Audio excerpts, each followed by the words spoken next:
Maharashtra live news मध्ये आपले स्वागत आहे। आपण पाहत आहात महाराष्ट्र लाईव्ह न्यूज, बातमी जनसामान्याची।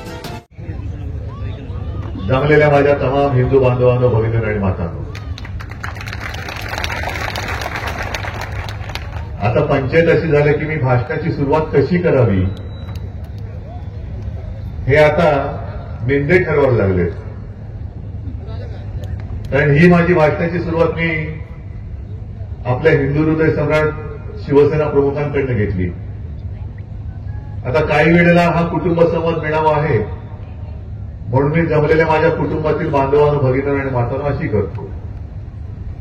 आणि काल आपण शिवतीर्थावरती इंडिया आघाडीची पहिली जी काय जाहीर सभा घेतली त्याची सुरुवात करताना मी जमलेल्या माझ्या तमाम देशभक्त आणि देशप्रेमी बांधवांनो, भगिनी आणि मातांनो अशी केली। आता अशी सुरुवात तुम्हाला पटते की नाही पटत? पटते ना? पण जे नमोसैनिक झालेत, मोदी भक्त झालेत, सत्तेच्या खुर्चीसाठी लाचार झाले, दिल्लीश्वरांचे बूट चाटतायत, त्यांच्यासमोर शेपूट हलवत आहेत, त्या मेंढ्यांच्या पोटात मोरडा आला। आणि त्यांनी आज कुठेतरी असं म्हटलं की बघा यांची भाषा बदलली। मला त्यांना विचारायचं आहे नमोसैनिकांना आणि मोदी भक्तांना, का हो मोदी भक्तांनो, तुम्ही देशभक्त नाही आहेत का? आम्ही सगळे देशभक्त आहोत ना रे? जरा जोरात सांगा ना। हा असं असलं पाहिजे, देशभक्ताचा आवाज कसा पाहिजे? जोरात पाहिजे। हे सगळे एवढे आंधळे झाले मोदी भक्तीपायी की त्यांना फक्त मोदी भक्त एवढंच पाहिजे। आम्ही मोदी भक्त नाही, आम्ही देशभक्त आहोत आणि देशभक्त म्हणूनच राहू। तुम्हाला जी काय चाटुगिरी करायची ती करा, त्याच्याशी आम्हाला देणं घेणं नाही, पण आमच्या देशभक्तीच्या आड याल तर तुम्हाला किती खोल गाडायचं ते आम्ही ठरवू। ठीक आहे, मोदींच्या कृपेने थोडे दिवस काय भोगायला मिळते ते भोगा। कारण आता संजय राऊत यांनी सांगितलं, देवेंद्र फडणवीसांनी कालच जाहीर केलं की मी 2 पक्ष फोडून परत आलो, पुन्हा आलो। त्याच्यामुळे त्यांच्या उपचारासाठी म्हणून तुम्ही माझ्यावर टीका करता तर करा, पण मेंढेना काय आणि इथले दोन्ही गद्दारांना मला विचारायचंय की तुम्हाला असं नेमकं काय होतं की जे मी दिलं नव्हतं? कोण होतात तुम्ही? काय होतात तुम्ही? एकाला आमदार केला, एकाला खासदार केला। बरं, इथे त्या हळद प्रक्रिया प्रकल्प पाहिजे म्हणून त्याला मी मंजुरी दिली। मग इथले जे आता संजय तुम्ही काय म्हणाल त्यांचं नाव? हा, भंगार। ते कधीतरी यायचे, साहेब वाचवा वाचवा, पोलिसांची धाड पडते, वाचवा। आता मला काय वाटायचं की आपलं शिवसैनिक आहे, कुठल्या तरी आंदोलनातली काहीतरी केस असेल, काहीतरी एक शौर्याचं काम केलं असेल आणि पोलिसांनी आपल्या बाबा पोलिसांच्या लेखी काय कायदा मोडला म्हणजे गुन्हा, मी त्याला वाचवायचो। मला काय माहिती हा असा आकडेबाज निघालाय। काही जण मला विचारतात का तुम्ही आता त्यांच्यावरती आरोप करताय, गद्दार गद्दार, ईडी सीबीआयच्या इन्कम टॅक्सच्या भीतीन तिकडे गेले। तुमच्यात होते तेव्हा तुम्हाला माहिती नव्हते काय? खरंच नव्हते माहिती। कारण शेवटी शिवसैनिक म्हटल्यानंतर त्याच्यावर विश्वास ठेवणं हे पक्षप्रमुख म्हणून माझं काम होतं आणि आहे। आणि एक साधा शिवसैनिक जर चांगलं काम करत असेल तर त्याला प्रोत्साहन देणं हे माझं काम आहे। पण त्या चांगल्याचा अर्थ त्याच्या अर्थी असे जर का हे म्हणजे आता ते म्हणतात ना अबकी बार, तसे हे गल्ली बोळात बार बार उघडले तर नेमका कोणता बार? आता यांना निवडणुकीत एकच मिळतो आपटी बार। या सगळ्या बारांना आता आपटी बार म्हणून फोडून टाकायचं आणि जी फसवणूक माझी झाली, तुमची झाली, तसं पाहिलं तर तुमची मी दिलगिरी व्यक्त करतो। कारण या दोघांनाही उमेदवारी देण्याचं पाप मी केलं होतं।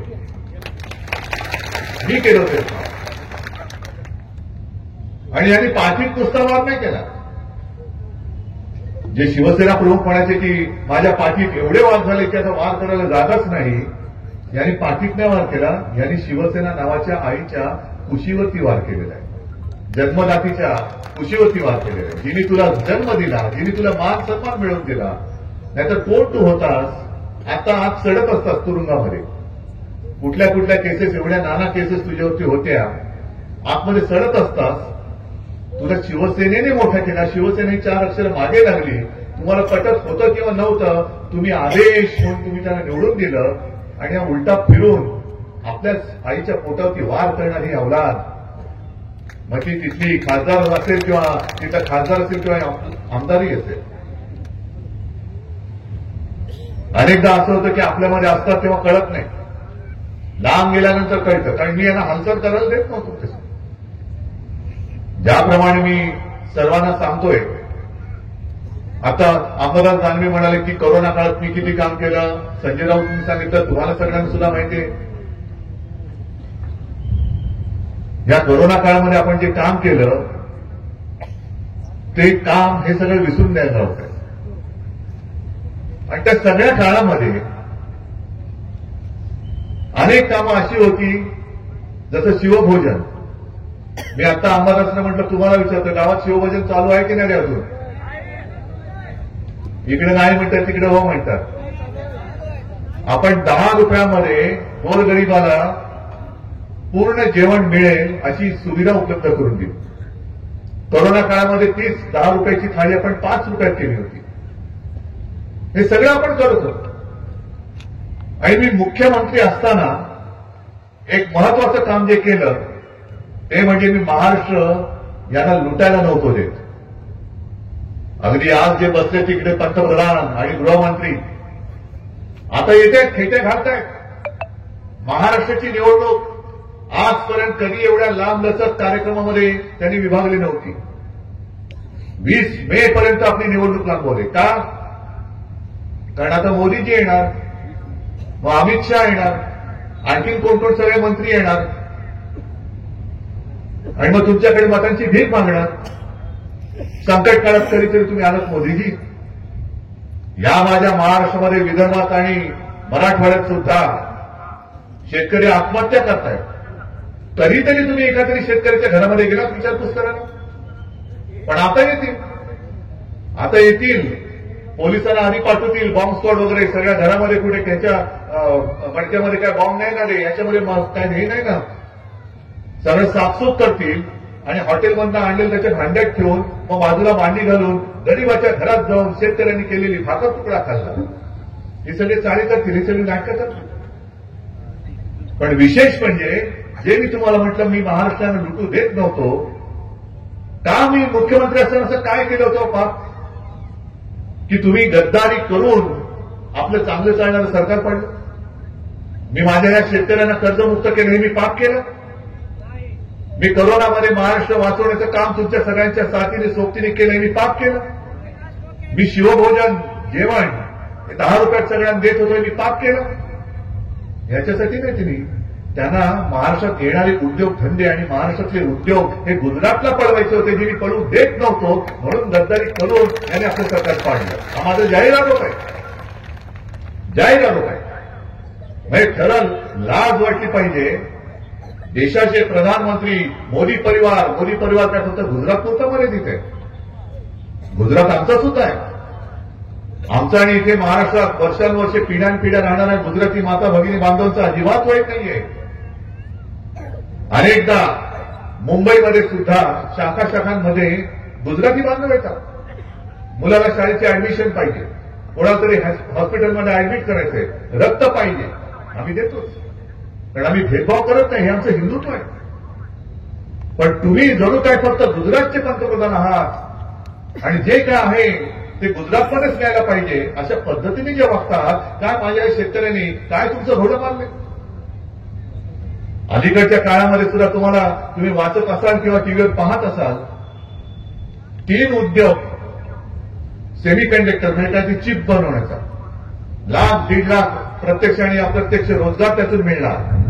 त्या 3 पैकी 2 उद्योग प्रधानमंत्री महोदयांनी गुजरातमध्ये केले. गुजरात, एक आसाममध्ये.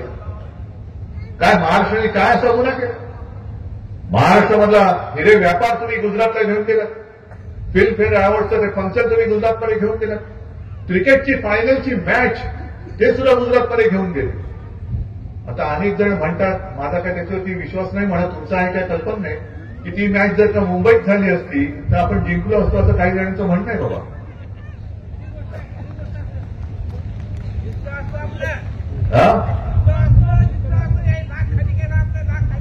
जाऊ द्या, पण थोडक्यामध्ये काय, यांना क्रिकेटची मॅच जिंकणं न जिंकणं याच्यात नाही, त्यातनं किती पैसा येतोय तो महाराष्ट्राला जाऊ द्यायचा नाही, तो पण गुजरातकडे नेला पाहिजे. का एवढा काही पोटशूळ तुम्हाला माझ्या महाराष्ट्रामध्ये शिवछत्रपतींच्या महाराष्ट्राबद्दल एवढा पोटशूळ काय? शेतकऱ्यांच्या बाबतीत मी सांगतो, मी एक गेल्या आठवड्यामध्येच यवतमाळ वाशिमला गेलो होतो. तिथे प्रधानमंत्री आले होते आणि त्या प्रधानमंत्र्यांना भेटण्यासाठी तिथल्या एका गावातले दाबडी गावाचे शेतकरी प्रयत्न करत होते, नाही भेटू दिलं. दिल्लीला गेले होते शेतकरी दाबडी गावाचे, नाही भेटू दिलं. का भेटू इच्छित होते तर 2014 साली त्या दाबडी गावात प्रधानमंत्री आले होते आणि त्यांनी चाय पे चर्चा, संजयजी तुम्ही सांगितलं त्या स्टेशनवरती चहा विकत असतील वगैरे कल्पना, हा संशोधनाचा विषय होईल, पण 14 साली त्यांनी तिथे चाय पे चर्चा केली होती. आणि मी त्या दाबडी गावासाठी काय काय करीन, कापूस उत्पादक शेतकऱ्यांसाठी काय करीन, तुमच्यासाठी काय करीन, मोठमोठ्या थापा मारून घे. 10 वर्ष होत आली, अजूनही कसला पत्ता नाहीये. आणि शेतकरी तिकडे जायला निघाले, नाही जायला दिलं. प्रधानमंत्री गावातल्या यवतमाळमध्ये येत होते, शेतकरी भेटू इच्छित होते, पोलिसांना सांगून त्यांना बाजूला कोंडून ठेवलं. हे असे पंतप्रधान अगदी कडेकोट बंदोबस्तात येणार आणि जाहीर सभेमध्ये भाईओ बहिणो मित्रो करणार आणि पुन्हा पुन्हा पुन्हा पुन्हा म्हणजे त्यांच्याच शब्दात सांगायचं तर एकच प्रॉडक्ट किती वेळा तुम्ही पुन्हा पुन्हा नवीन लेबल लावून लॉन्च करणार आहात. म्हणजे माझ्या लहानपणी, आणि खरं आहे मी लहान होतो लहानपणी, तुम्ही पण असाल ना लहानपणी, लहान होतात की नाही? 38 वर्षाचे होतात. मी लहानपणी 38 वर्षाचा होतो तसं नाही, मी लहानपणी खरंच लहान होतो. त्यावेळेला एक साबण यायचा हमाम, आठवतंय का कोणाला? नाही माहित नाही, कारण गेला आता तो. माझं लहानपण पण गेलं आणि तो साबण पण गेला. आकर्षक जाहिरात यायची, हमाम अब नए पॅक में. आम्हाला वाटतं चालेल नए पॅक में उघडलं तर आपण हम तोच. तसं यांचं आहे. 2014 साली तेच, 19लाही तेच आणि 24लाही तेच. आपला हमाम तोच आहे. बाहेरचं पाकिट फक्त बदललेलं आहे, पण आतमधलं मोदी तेच. फक्त आता त्याची वॉशिंग पावडर झालेली आहे. म्हणजे हमाम तोच असला तरी त्याची पॉवर वाढली की भ्रष्टाचारी पक्षात घेतला, आंघोळ केली की साफ.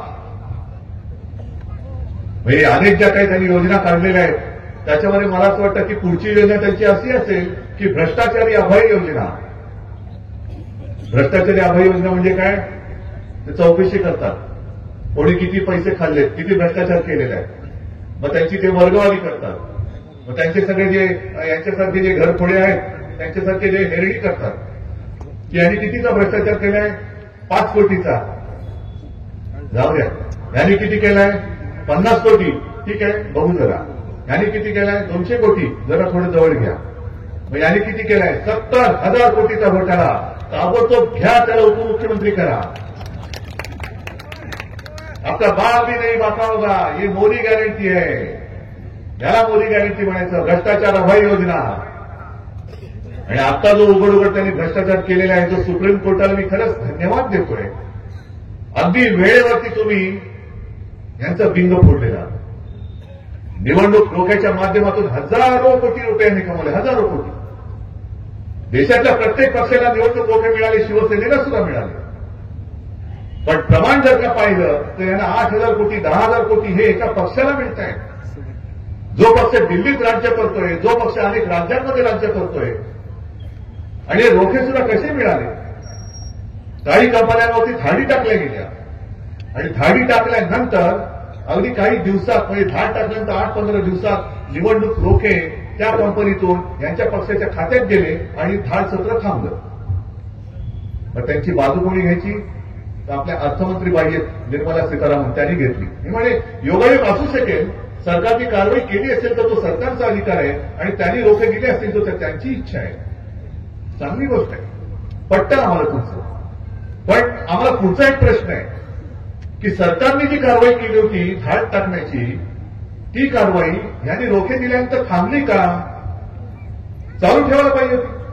कारण सरकारला जर वाटत असतील की गुन्हेगार आहे, त्यांनी काहीतरी गुन्हा केला म्हणून त्याच्यावर तुम्ही धाड टाकताय आणि त्यांनी रोखे दिल्यानंतर तुम्ही जर का ती धाड थांबवत असाल तर त्यांनी केलेल्या गुन्ह्याचे पैसे हे तुमच्या खात्यात आले म्हणून तुमच्यावरती सुद्धा गुन्हा दाखल का करायचा नाही?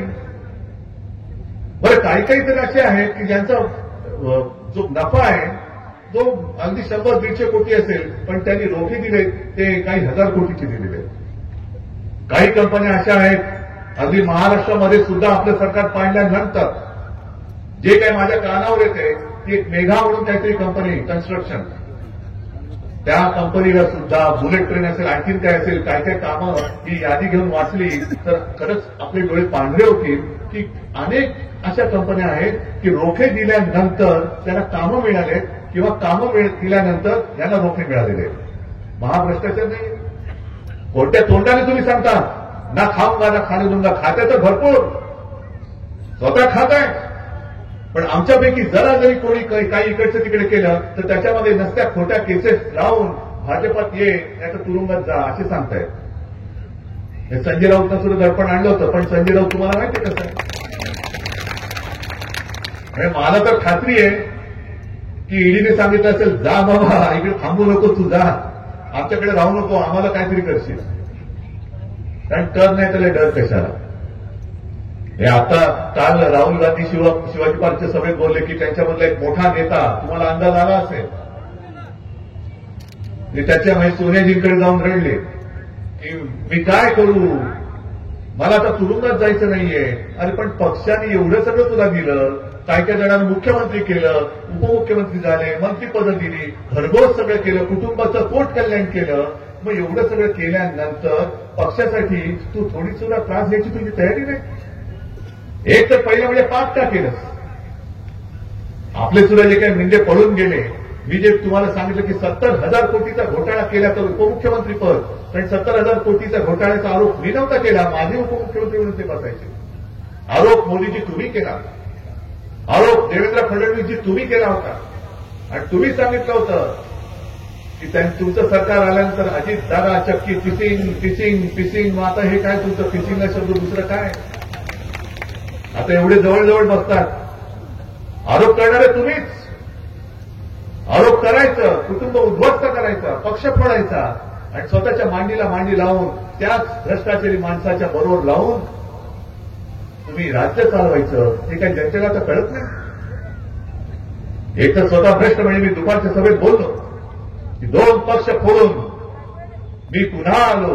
देवेंद्र फडणवीसजी, तुमचं नाव देशाच्या आणि राज्याच्या इतिहासात उत्तम घरफोड्या म्हणून जाण्याशिवाय राहणार नाही. उत्तम घरफोड्या. आणि म्हणून मी सगळ्यांना सांगतो की एकतर शुभकार्याला कधी बोलू नका, लग्नाला वर तर अजिबात बोलू नका. कारण भाजपची अवलाद अशी आहे, येणार मस्त श्रीखंड बासुंदीवरती ताव मारतील, पुरणपोळ्या तूप वगैरे टाकून मस्त जेवतील, ढेकर वगैरे देतील आणि नवरा बायको भांडणं लावून दुसऱ्या पंक्तीत जेवण करतील. ही यांची नालायकपणाची हद्द झालेली आहे. आज अमित शहा जे म्हणाले की यांची महाविकास आघाडी म्हणजे 3 पक्षाची आपली शिवसेना, काँग्रेस आणि राष्ट्रवादीची ही पंक्चर झालेली रिक्षा आहे. आणि मी त्यांना उत्तर दिलं की तुम्ही महाविकास आघाडीला पंक्चर झालेली रिक्षा बोलत असाल तर तुमचं डबल ट्रिपल चौबल इंजिनचं सरकार, त्या सरकारला सगळी भ्रष्टाचाराची चाकं का लागतायत? तुमच्या इंजिनाला भ्रष्टाचाराची चाकं लागते. आणि पूर्वी एक वाफेवरती चालणारं इंजिन होतं, यांचं थापेवरती चालणारं इंजिन आहे. नुसत्या थापा मारत जायचं, भगभग भगभग भगभग थापा मारायच्या नुसत्या. तर तुम्ही स्वतःला विचारा की 2014 साली मोदींनी जी काही आश्वासनं दिली होती विशेषतः शेतकऱ्यांना, मला एकाने तरी हात वर करून सांगायचं होय मला त्याचा लाभ मिळाला, मला सांगा. हे जे वचन त्यांनी दिलं होतं स्वामीनाथन अहवालाच्या शिफारशीप्रमाणे की जो शेतकरी कोणतं पीक पिकवत असेल, सोयाबीन असेल, कापूस असेल, धान असेल, आणखीन काही असेल, त्याचा उत्पन्न खर्च जो काही येतो त्याच्यामध्ये 50% रक्कम अधिक टाकून जी रक्कम येईल ती त्याला आम्ही हमीभाव म्हणून देऊ, हे त्यांनी दिलं होतं की नव्हतं वचन? दिलं होतं ना?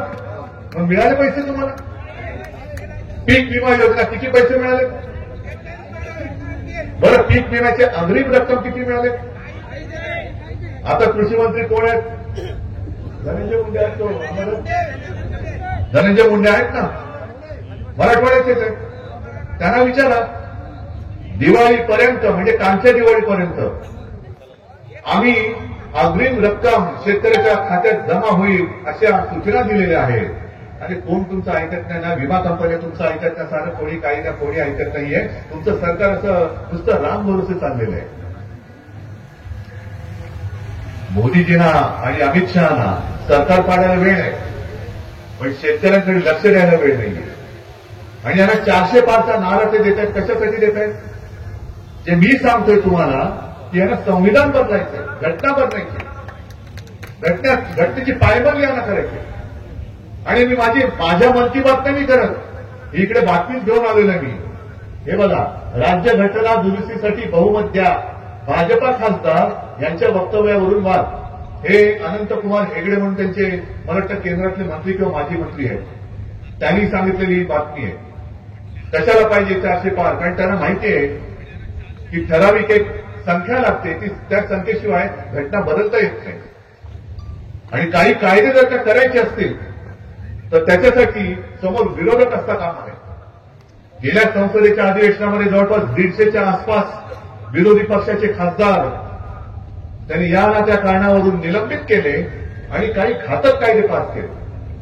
कोर्टामध्ये गेल्यानंतर ते काय सांगतील? त्यांना प्रश्न विचारल्यानंतर काय सांगतील? आम्ही लोकसभेत मंजूर केलंय, संसदेत मंजूर केलंय. अरे पण संसदेत मंजूर करताना विरोधी पक्ष कुठे होता? आणि जे मी उदाहरण काल दिलं, रशियामध्ये आता पुतीन निवडणूक लढतात. आज मला वाटतं जाहीर झाले जिंकले म्हणून. खरं म्हणजे निवडणूक तिकडे घेतात का हेच मला कळलं नाही. कारण पुतीन निवडणूक लढताना विरोधी पक्ष कोण होते? कोणीच नाही. कारण पुतीनच्या समोर कोणाला काही बोलण्याची हिंमतच होत नाही, कारण जो बोलेल तो तुरुंगामध्ये. म्हणजे पुतीनच्या विरोधात जेवढे विरोधी पक्ष आहेत त्यातले अर्ध्याहून अधिक हे तुरुंगामध्ये आहेत. काही जणांना मारलेलं आहे आणि बाकीचे सगळे देशाबाहेर तडीपार करून टाकलेले आहेत. आता लढा, ही अशी परिस्थिती आपल्या देशाची होईल. आज आपण बोलू शकतो, आपण बोलतो आहोत. आणि 2024 हे क्रांतीचं वर्ष आहे. यावेळेला जर का आपण चुकलो आणि त्यांच्या भूलथापामध्ये जसं 10 वर्ष आपण भुललो, आम्ही भुललो होतो, मी सुद्धा भुललो होतो. आता त्यांचे खायचे दात जे बाहेर आले, ज्यांना मी संपूर्ण म्हणजे माझ्या बांधवांना देशभक्त म्हटल्यानंतर तळपायच्या मस्तकात जाते, उद्या माझ्या देशाचं नाव बदललं तर तुम्ही काय करणार आहात? एवढ्या 5वी बहुमताच्या जोरावरती त्यांनी देशाचंच नाव बदलून स्वतःच्या नाव ठेवलं. जसं ज्या स्टेडियममध्ये क्रिकेटची फायनल झाली त्या स्टेडियमचं नाव होतं सरदार वल्लभभाई पटेल स्टेडियम. त्याचं नाव बदलून त्यांनी स्वतःचं ठेवलं ना. पण ते बदलायला काही घटना बदलायची गरज नाही. डॉक्टर बाबासाहेब आंबेडकरांनी लिहिलेली घटना सुद्धा यांना बदलून टाकायची आहे. मग तरी सुद्धा आपण यांच्या सगळ्या भूलथापांना बळी पडून परत यांना निवडून द्यायचं. गेल्या वेळेला तुम्ही शिवसेनेचा खासदार निवडून दिला, मी चालवत होतो कशाला? आणि तेव्हा मी बोलत होतो की शिवसेनेचा खासदार कशाला? की मोदी पंतप्रधान पाहिजे. यावेळेला मी सांगतो, मोदी अजिबात पंतप्रधान होता कामा नये. ज्या मोदीजींना अडचणीत असताना आणि ज्या अमित शहाना अडचणीत असताना हिंदू हृदय सम्राट शिवसेना प्रमुखांनी वाचवलं होतं. मोदीजींचं नाव जेव्हा प्रधानमंत्री पदासाठी भारतीय जनता पक्षाच्या कार्यकारिणीमध्ये सुचवलं गेलं, तेव्हा भारतीय जनता पक्षाच्या व्यतिरिक्त मोदीजींना पाठिंबा देणारा जर पक्ष कोणता असेल तो शिवसेना. आपण त्याला पाठिंबा दिला. तर संजय राऊतांनी सांगितलं होतं आणि संजय राऊत तिकडे जाऊन त्याला गुच्छ देऊन आले होते. म्हणजे एवढं जसे हे गद्दार ज्यांना शिवसेनेने आमदार केलं, खासदार केलं, तरी सुद्धा ते गद्दारी करतायत. आणि मोदीजी, अमित शहा, तुम्हाला सुद्धा असं आम्ही कोणतं पाप केलं होतं? जेव्हा अटल बिहारी वाजपेयी राजधर्म का पालन करना होगा म्हणून मोदीजींना केराच्या टोपलीत टाकायला निघाले होते, तेव्हा संपूर्ण देशात एकमेव हिंदू हृदय सम्राट शिवसेना प्रमुख बाळासाहेब ठाकरे हे मोदीजींच्या पाठी उभे राहिले होते. तर तेव्हा आम्हाला गर्व वाटत होता. आता लाज वाटते. त्याच शिवसेनेला तुम्ही खोडलं, त्याच शिवसेना तुम्ही संपवून निघाल, त्याच शिवसेना प्रमुखांच्या पुत्राला तुम्ही मुख्यमंत्री पदाच्या गादीवरून गद्दारी करून खाली खेचलं. अरे आम्ही तुम्हाला पंतप्रधान बनवलं आणि तुम्ही तुम्ही गद्दारी करून आम्हाला खाली खेचलात, काय म्हणून आम्ही तुमच्यासोबत राहायचं? ही गद्दारी केवळ उद्धव ठाकरे सोबत नाहीये, तर माझ्या महाराष्ट्राशी झालेली गद्दारी आहे. कारण मोदींचे फोटो लावून तुम्ही जिंकला. अहो, हिंगोलीचा माझा पहिला खासदार मोदींचे फोटो लावून निवडून नव्हता आला, तो शिवसेना प्रमुखांचा फोटो लावून निवडून आला होता. जे शिवसेनेचे पहिल्या फळीतले खासदार निवडून आले तेव्हा मोदी, नरेंद्र मोदी हे भारताच्या राजकारणामध्ये त्यांचं नाव सुद्धा नव्हतं. तेव्हापासून माझ्या शिवसेनेला महाराष्ट्राची जनता दिल्लीमध्ये पाठवते. 96 सालापासून आधीपासून मोदींचा फोटो लावून मत नाही मिळणार. मग काय करायचं? शिवसेना फोडायची, शिवसेना चोरायची. शिवसेनेचं धनुष्यबाण चोरून तुम्ही गद्दारांच्या हातामध्ये दिलं. एवढंच नाही तर हिंदू हृदय सम्राट शिवसेना प्रमुखांचा फोटो लावून तुला मतं मागायची वेळ तुम्हाला, ही तुमच्या अवघाचा तुम्हाला सुचली म्हणून तुमची दशा झालेली आहे. 2019 साली मी काय मागितलं होतं? मी माझ्या वडिलांना, हिंदू हृदय सम्राटांना वचन केलं होतं, एक मुलगा म्हणून, पुत्र म्हणून, की मी आपला शिवसैनिक मुख्यमंत्री करून दाखवेन. आणि ते वचन माझं अजूनही अपूर्ण आहे. शिवसैनिक मी शिवसैनिक आहेच, पण मी मुख्यमंत्री होऊन दाखवेन नव्हतो बोललो, शिवसैनिक मुख्यमंत्री करून दाखवेन बोललो होतो. आणि अमित शहा घरी आले होते. आज तुम्ही म्हणताय की एक घराणं पक्ष चालवतंय, मग तेव्हाही एकच घराणं पक्ष चालवत होता, आजही चालवतंय. आणि जनतेच्या मनात असेल तो उद्याही एकच घराणं पक्ष चालवेल.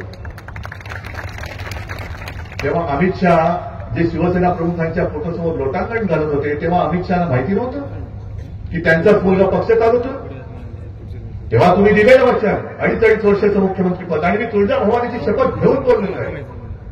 मी माझ्या आईवडिलांची शपथ घेऊन बोलतोय, छत्रपती शिवाजी महाराजांची शपथ घेऊन बोलतोय. मग ते 2.5 वर्ष तुम्ही आम्हाला शिवसेनेला ठरल्याप्रमाणे मुख्यमंत्रीपद दिलं असतं. आज ही तुम्हाला भाडोत्रीगिरी, भाडधवगिरी कशाला करायला लागली असती?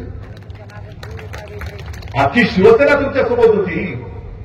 पण तुम्हाला जर का असेच जर का सफाई करायचे तुम्ही निघालात, आखी शिवसेना बरोबर आहे, नाही आम्हाला फक्त चोरच पाहिजेत, त्यातले गद्दारच पाहिजेत, या आणि बघा आता तुमचं काय होईल ते तुम्ही बघा. कारण जे शिवसेना प्रमुखांनी आम्हाला शिकवले, जे आपल्या कर्माने मारणार आहेत त्यांना धर्माने मारायचं नाही. आपल्या कर्माची फळं जो तो भोगेल. आणि ही लढाई ही केवळ मला मुख्यमंत्री पदावरून खाली घेतलं सोडून द्या, माझ्या स्वप्नातही कधी मुख्यमंत्रीपद नव्हतं. पण ज्या शिवसेनेने तुम्हाला वाचवलं, ज्या शिवसेनेने तुम्हाला मोठं केलं, ती शिवसेना तुम्ही संपवायला निघालात. आता तुम्हाला आम्ही संपवल्याशिवाय थांबत नाही. आता महाराष्ट्रामध्ये भाजपला आपल्याला संपवावाच लागेल. एक सुद्धा मत या गद्दारांना पडता कामा नाही. गद्दार म्हणजे हेच केवळ नाही, चाली भाजपा सुद्धा हा सुद्धा गद्दारच आहे. म्हणजे फडणवीसांनी सांगितले 2 पक्ष आम्ही फोडले, याच्यातून जास्त मोठा पुरावा काय पाहिजे तुम्हाला? जे आपले निंदे म्हणतात उद्धव ठाकरेंनी बाळासाहेबांचे विचार सोडले, यांनी हिंदुत्व सोडलं म्हणून आम्ही तिकडे गेलो, हे साफ छोट. हे देवेंद्र फडणवीसांनी सांगितलं म्हणून देवेंद्र फडणवीसांचे मी जाहीर आभार मानतो की तुम्ही यांचं भांड फोडलं. कदाचित आता तुम्हाला त्यांचं ओझं जास्त झालं असेल, कारण भाजपच्या खांद्यावर गद्दारांचे ओझे असं झालं असेल तर मला माहिती नाहीये. पण सरळ सरळ पक्ष फोडताय आणि तुम्ही आम्हाला हिंदुत्व शिकवताय. असं काय आम्ही हिंदुत्व सोडलं? तुम्हाला वाटतं मी हिंदुत्व सोडलं? हिंदुत्व सोडलेलं नाही तरी देखील आज माझ्यासोबत मुस्लिम बांधव का आले? आलेत ना? का आले? याचं कारण त्यांना सुद्धा कळलं की खरं आणि खोट्यातला फरक कळलेला आहे. विश्वास ज्याच्यावर ठेवू शकतो आणि विश्वासघात कोण करू शकतो यातला फरक त्यांना कळलेला आहे. आणि आमचं जे हिंदुत्व आहे, मी प्रत्येक सभेत सांगतो की आमचं हिंदुत्व हे घरातली चूल पेटवणार आहे आणि भाजपचं हिंदुत्व हे घर पेटवणार आहे. बघा तुम्हाला कोणतं हिंदुत्व पडतंय. आणि ही अशी लढाई जी आहे ही लोकशाहीची लढाई आहे, ही जनतेची लढाई आहे, ही माझ्या आपल्या भारत मातेची ही लढाई आहे. नुसतं भारत माता की जय जे बोलतायत ती लोक, भाडखोल जनता पक्ष, भाडुत्री जनता पक्ष, त्यांना भारत माता की जय बोलण्याचा अधिकार नाहीये. आणि एक तर त्यांच्या स्वातंत्र्य लढ्यामध्ये एक टनवर सुद्धा सहभाग नव्हता. ना देशाच्या स्वातंत्र्य लढ्यामध्ये होता, ना मराठवाडा मुक्ती संग्रामात होता, ना संयुक्त महाराष्ट्राच्या लढ्यामध्ये होता. कुठेही लढ्यामध्ये हे कधीच सामील झाले नव्हते. स्वातंत्र्यानंतर काही काळ तर ते त्यांच्या कार्यालयावरती आपला तिरंगा सुद्धा फडकत नव्हते. आता यांना देशप्रेमाचं भरता आलेलं आहे. आणि आता यांना देशाचं स्वातंत्र्य गिळायचंय. स्वातंत्र्य लढ्यात कधी नव्हते, पण स्वातंत्र्य गिळून तुम्हाला आम्हाला सगळ्यांना गुलाम म्हणून ठेवायचंय. ही गुलामाची हे वारसदार नाही, ते मर्दाचे वारसदार आहे. अरे जो मराठवाडा तेव्हा त्या रजाकाराशी लढला तो तुमच्या हुकुमशाहीला दाद देईल. ही संतांची भूमी आहे, तशी मर्दांची सुद्धा भूमी आहे. आणि म्हणून माझ्या समोर आपल्यातनं तिकडे गेले गद्दार, त्यांच्याबद्दल मला बोलण्याची गरज नाही. तुम्ही त्यांना काढणारा आहात ना, पण संपूर्ण देशाचा ज्यांनी विश्वासघात केला आहे त्या भाडोत्री जनता पक्षाचा सुद्धा आपल्याला पराभव करावाच लागेल. जे दिल्लीमध्ये येणाऱ्या शेतकऱ्यांच्या वाटेमध्ये खिळे ठोकतायत, त्यांच्या अंगावरती बंदुका रोखतायत, त्या मोदी सरकारला दिल्लीमध्ये येण्यापासून शेतकऱ्यांना त्यांना रोखावंच लागेल. तुम्ही जर आम्हाला दिल्लीत येण्यापासून रोखत असाल तर माझ्या तमाम शेतकऱ्यांना माझं आवाहन आहे की तुमची आता वेळ आहे, तुम्ही मोदी सरकारला आता दिल्लीत येण्यापासून रोखा. आणि म्हणून एकच विनंती करतोय, वेळ आहे अजून, काही एखादा महिना अजून बाकी आहे. अनेक सगळी प्रलोभनं दाखवली जातील, पैशाचा पाऊस पडला जाईल, अनेक जण येतील, दाढी खाजवतील, काहीच मिळणार नाही त्यातून. पण जे आपलं नातं आहे कुटुंबाचं, जे तुम्ही मला कुटुंब प्रमुख मानता, त्या एका नात्यातून तुम्हाला तळमळीने सांगतोय. जसं करोनाचं संकट असताना मी तुम्हाला सांगत होतो, तसंही हुकुमशाहीचं संकट असताना मी तुम्हाला सांगतोय की जागे आहात, जागे राहा आणि यांच्या भूलथापांना बळी न पडता आपल्या शिवसेनेचा, अस्सल शिवसेनेचा, भगव्या मनाचा, भगव्या हृदयाचा, ज्याच्या हृदयात राम आणि हाताला काम देण्याची शक्ती असेल असा आमदार आणि खासदार निवडून द्या, एवढीच विनंती करतो. जय हिंद, जय Maharashtra. Subscribe now and press the bell icon. Never miss an update.